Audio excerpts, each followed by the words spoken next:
masuk pada agenda, boleh pimpin doanya dulu. Berdoa dukungan.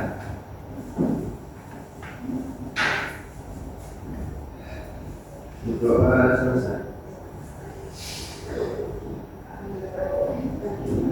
Sebelumnya ibu mau ngecek kehadiran dulu. Hari ini hadir semua atau ada yang nggak hadir?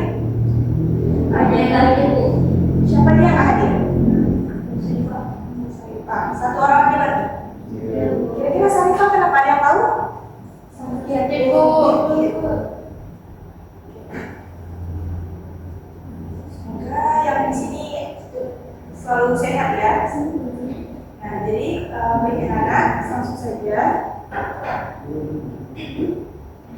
Nah, jadi sekarang pada hari ini kita akan melanjutkan pembelajaran kita sebelumnya, yang dimana minggu lalu kita sudah membahas mengenai tentang materi cahaya secara geometri. Nah, sebelumnya aku mau tanya dulu nih, kira-kira ada yang masih ingat nggak tentang pembelajaran kita minggu lalu?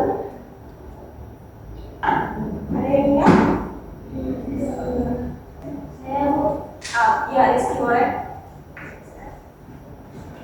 Bentuk energi gelombang elektromagnetik yang bisa kita lihat dan bergerak dalam garis lurus. Sebenarnya ini cahaya bisa dipadukan, bisa dijelaskan, bahkan bisa diuraikan. Oh iya. Nah, benar sekali ya yang apa yang disampaikan oleh teman kalian itu Rizky. Nah, yang dimana minggu lalu kan kita sudah membahas mengenai tentang cahaya itu, yang dimana benar kata yang sudah dijelaskan oleh Rizky bahwasanya cahaya itu adalah suatu yang bisa merambat lurus dan punya dan sifatnya itu bisa menyebabkan cahaya itu dipantulkan, dibiaskan maupun diuraikan. Nah, kemudian contoh gampangnya itu adalah ketika mungkin ini. Di sini kalian mungkin pasti pernah berkaca kan atau bercermin kan? Iya, Bu, pernah. Nah, kira-kira pas ketika kalian bercermin di depan kaca atau di depan cermin, apa yang kalian lihat? Bayang kami, Bu. Pengaturan diri sendiri ya pasti ya. Nah, ibu mau tanya, kira-kira siapa yang bisa jawab? Maksudnya kenapa kita bisa melihat pantulan wajah kita di cermin itu? Kira-kira ada yang mau rasakan? Ya, Bu. Oh, boleh Anda. Karena sinar cahaya dari wajah kami itu dipantulkan oleh permukaan cermin ke mata kami. Oh iya, benar ya, benar sekali. Kasih aplaus dulu tuh Nanda. Nah, jadi karena hari ini kita akan melanjutkan pembelajaran kita tentang pemantauan cahaya. Nah, sudah juga dijelaskan oleh rekan kalian yaitu dari Nanda bahwasanya kita dapat melihat pantulan diri kita terjadi karena itu adanya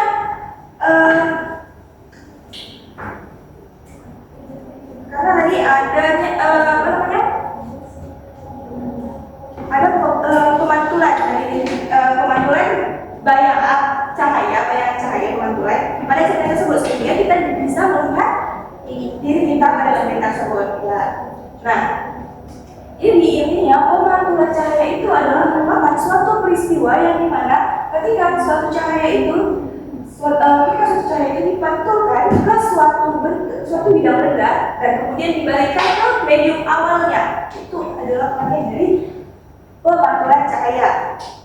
Nah, kemudian untuk agar di dalam pemantulan cahaya ini ada dua hukum yang harus dipenuhi, yaitu di mana sinar datangnya sama dengan sinar pantul. Nah, yang dimana antara sinar datangnya ini adalah garis lurus ya, garis lurus objek pada bidang data. Nah, jadi sinar datang yang diberikan itu sama dengan sinar pantulnya, sinar yang dipantulkan.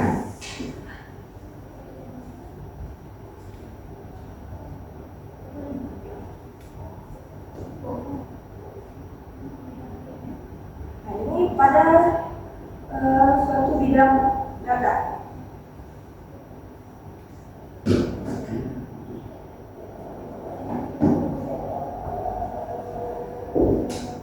Nah, agar lebih paham lagi terkait materi ini, kita akan melakukan pengujian percobaan Yaitu di sini dua kaki sebelumnya itu akan membagikan LKPD dan bahan alat praktikumnya. Tapi sebelum ibu bagikan, ibu mau untuk membentuk kelompok terlebih dahulu. Bentuk boleh tiga kelompok atau seperti ini aja, kelompok satu, kelompok dua, kelompok tiga, boleh ya? Boleh. Tadi ibu akan bagikan alat dan bahannya.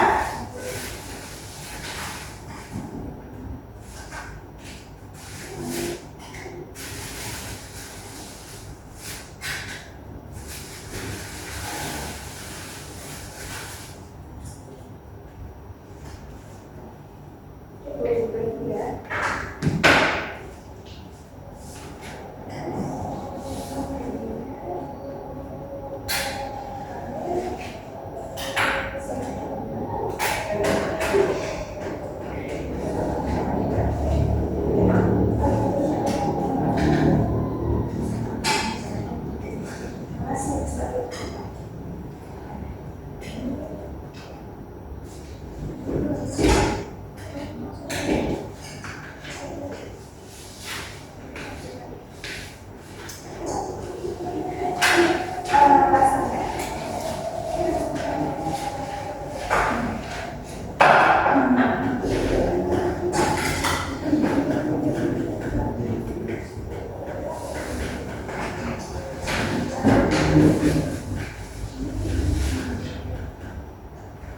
Nah, di sini kan ibu udah membagikan LKPD-nya nih.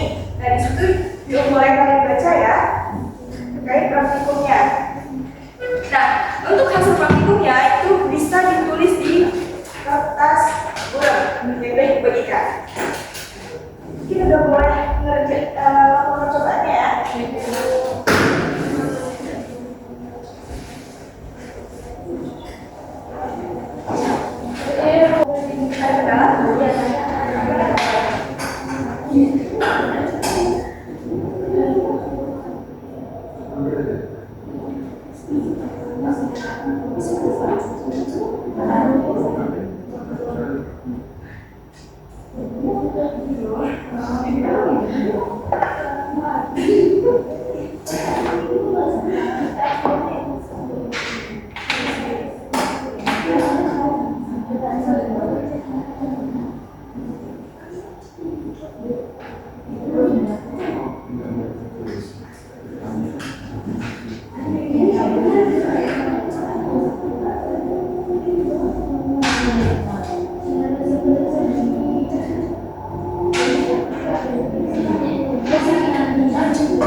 Untuk hasilnya boleh dikumpulkan di depan ya.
Nah, jadi PKK ini adalah merupakan hasil dari kelompok yang dilakukan.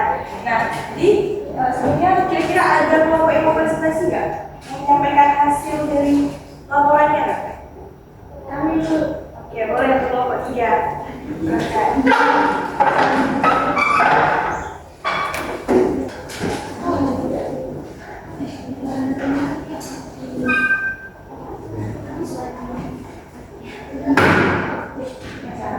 Baik, Assalamualaikum warahmatullahi wabarakatuh. Waalaikumsalam warahmatullahi wabarakatuh.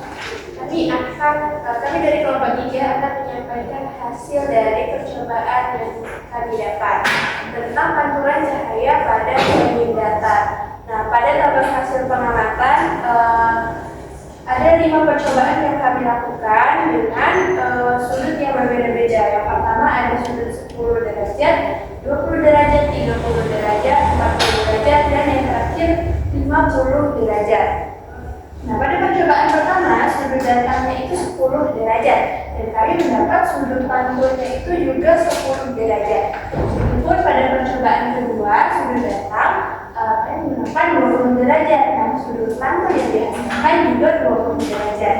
Nah, pada percobaan ketiga, sudut datangnya 30 derajat dan sudut pantulnya juga 30 derajat. Percobaan keempat, sudut datangnya 40 derajat dan sudut pantulnya 40 derajat. Nah, pada percobaan terakhir juga sudut datangnya 50 derajat dan sudut pantulnya itu 50 derajat juga. Untuk selanjutnya akan disampaikan oleh teman saya.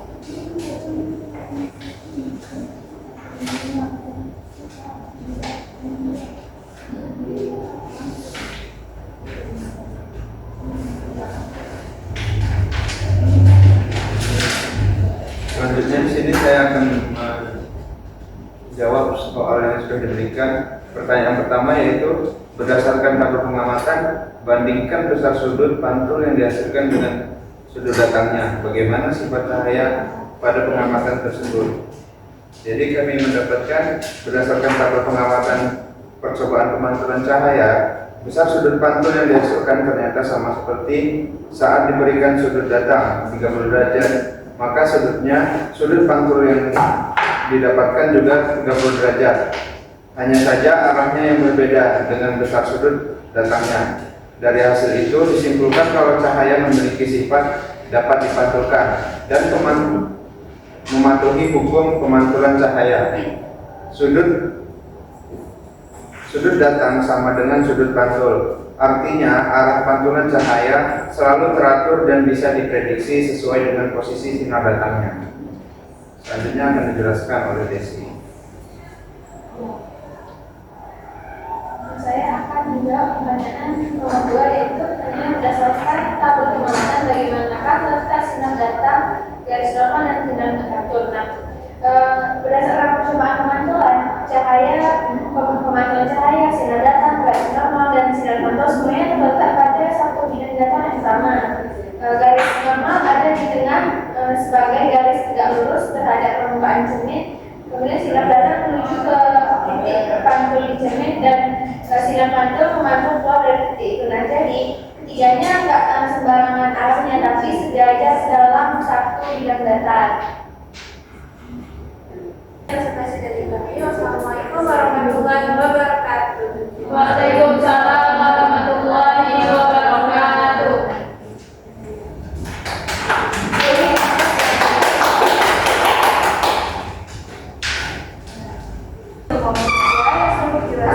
Presentasikan hasil data yang sudah didapatkan. Nah, kira-kira dari presentasi teman kalian yang sudah didapatkan, kira-kira ada yang mau bertanya nggak? Ada yang kurang paham? Ya, boleh aja.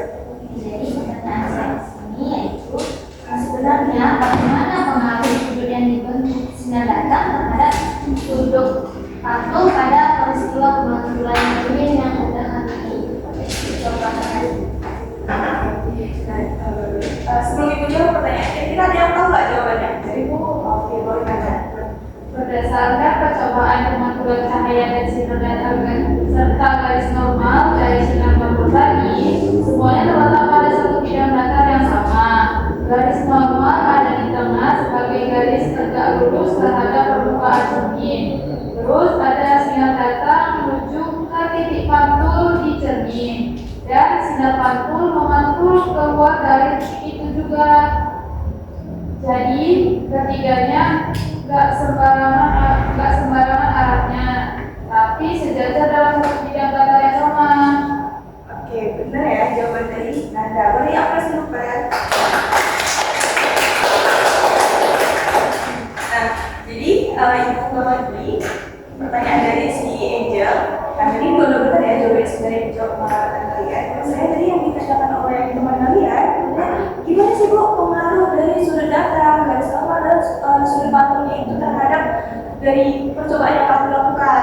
Nah, jadi berdasarkan sebenarnya seperti yang disampaikan oleh rekan kalian, pemantulan cahaya itu mulai dari sudut datangnya, garis normal dan sudut pantulnya itu semuanya terletak pada satu bidang datar sesuai yang sudah Ibu gambar di depan di sini, yang dimana arah sinar datangnya itu sama dengan sinar yang dipantulkan gitu, atau ini sama dengan R rumusnya.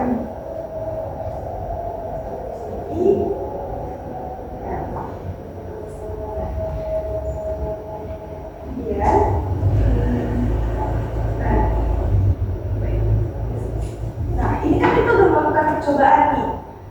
Ibu mau tanya dulu, dari hasil yang semuanya udah melakukan percobaan ya. Kira-kira ini kan tadi kita melakukan percobaan pada cermin bidang data. Nah, ini mau tanya, kira-kira kalau misalnya kita menggunakan cermin yang nggak datar atau ratanya itu nggak sama, kira-kira dia tahu nggak bagaimana sinar pantul yang diperoleh? Ada yang menjawabnya? Oke, yang boleh. Jadi ketika bidang yang kita gunakan itu kasar, kita nggak bisa lihat bayangan yang jelas karena pancaran sinarnya itu menyebar ke berbagai arah. Jadi nggak kayak di cermin datar yang pantulannya ke arah dan bisa nunjukin bayangan yang jelas tuh. Oke, benar sekali. Jadi aplaus untuk Ian, Pak.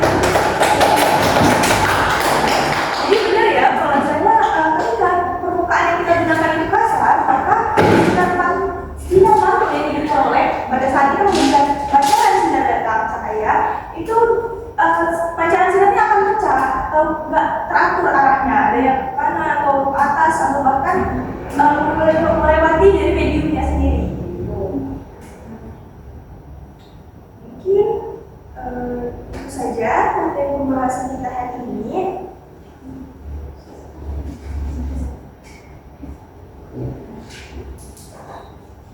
Sebelum Ibu tutup, Ibu mau kasih tugas dulu untuk kalian, untuk yang dikumpulkan di depan. Kalau cetak dulu tugasnya, kalian mau di mana? Boleh tulis? Sudah? Ibu bacakan ya. Untuk tugasnya, tuliskan peristiwa dalam kehidupan sehari-hari. Tuliskan peristiwa dalam kehidupan sehari-hari yang menunjukkan adanya pemantauan cahaya selain cenderung. Tuliskan dalam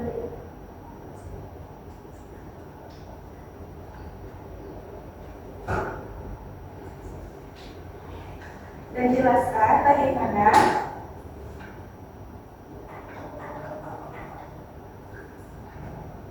pemantauan yang terjadi pada peristiwa tersebut.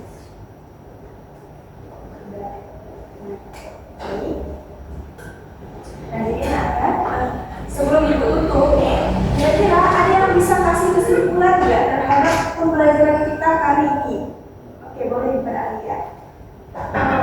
Dari pembelajaran ini bisa disimpulkan bahwa cahaya itu bisa dipantulkan ketika mengenai suatu permukaan, suatu benda yang muncul adalah itu seperti yang kita lakukan tadi, yaitu jernih. Kemudian pada peristiwa ini kan berlaku itu hukum pemantulan cahaya, di mana hukum pemantulan cahaya itu berbunyi sudut datang sama dengan sudut pantulannya, sudut yang kita pantulkan cahaya kita pantulkan sama dengan sudut pantulan yang tadi.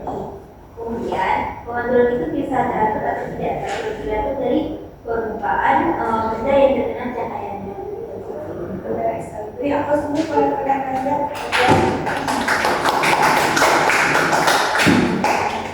Nah, ini benar ya, yang disampaikan ini kesimpulan yang bisa kita dapat dari percobaan yang kita lakukan, yaitu adalah bahwasanya dari sinar pantul dari sinar data, sinar pantul pada suatu bidang jernih bidang data,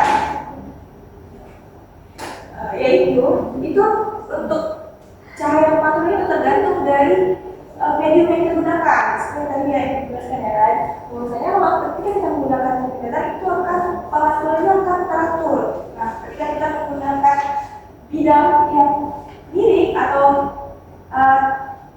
medium yang tidak rata, maka pancaran cahaya yang diperoleh atau pantulan cahayanya itu berarti bisa menyebar, dia tidak teratur.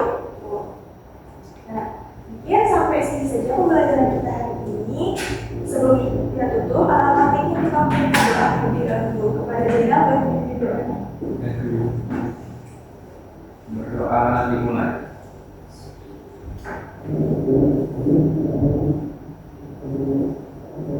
Berdoa sebentar.